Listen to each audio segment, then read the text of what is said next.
18वें अध्याय का। अब इसके 63वें और 64वें श्लोक को फिर सुनो, क्योंकि 18वां अध्याय अंतिम अध्याय पवित्र गीता जी का, और ये अंतिम श्लोक लगभग चल रहे हैं क्योंकि 78वें श्लोक में समाप्त हो जाती है। अब 63वें श्लोक में कहता है कि ये सारा गीता का ज्ञान गुप्त से गुप्त था, यो तेरे तय बता दिया हमने। इस प्रकार ये गोपनीय यानी गुप्त से गुप्त ज्ञान मैंने तुझसे कह दिया, अब तेरी समझ में आवे न्यू कर ले। अब मेरी पूजा करनी है तो मेरी शरण में आ जा। इस रहस्ययुक्त ज्ञान को पूर्णतः भली भांति समझकर विचार कर जैसे चाहता है वो ऐसा कर ले। मेरी पूजा करनी है तो ठाठ यार युद्ध भी कर और स्मरण भी कर, और उसकी शरण चाहता न जाना है तो उस परमात्मा के पास उस संत न ढूंढ ले, फिर मेरी पूजा मुझ में छोड़ के उसके पास चला जा, फिर मैं तुझे सब पापों से मुक्त करूं। अब आगे देखो 64वें में क्या कहा है कि एक और गुप्त बताऊं, मेरा पूज्य देव भी वही है, मैं उसकी पूजा करता हूं, वो मेरा भगवान है। संस्कार देखो, ये हिंदी नहीं समझ में आएगी आपके, क्योंकि इन संतों ने ये ज्ञान नहीं था पूरा। सर्वगुह्यतमम, सबसे गुप्त गुप्त और गुप्त बताऊं।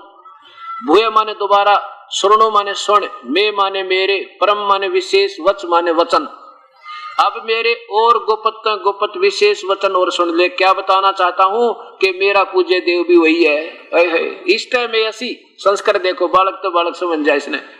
इष्ट माने इष्ट देव, असी माने है, मे माने मेरा, दृढ़ माने पक्का, नो डाउट, इति माने यही जिसकी तरफ मैं तेरा संकेत कर रहा हूं कि वो भगवान की शरण में चला जा। मेरा भी ये पक्का, इष्ट माने इष्ट देव, असी माने है, मे माने मेरा, दृढ़ इति यही जिसकी तरफ मैं संकेत करता हूं, ये मेरा भी पक्का, नो डाउट, निसंशय मेरा पूज्य देव है। तत्वक्षामि ते हितम, ये तेरे हित में कहूंगा, मैंने आज तक किसी को नहीं बताई यह बात।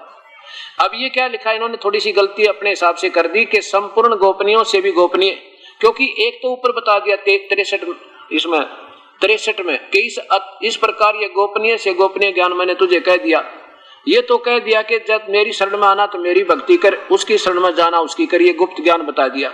अब फिर कहा कि और गुप्त से गुप्त, संपूर्ण गोपनीयों से गोपनीय है, मेरे परम वचनों को और सुन, फिर सुन।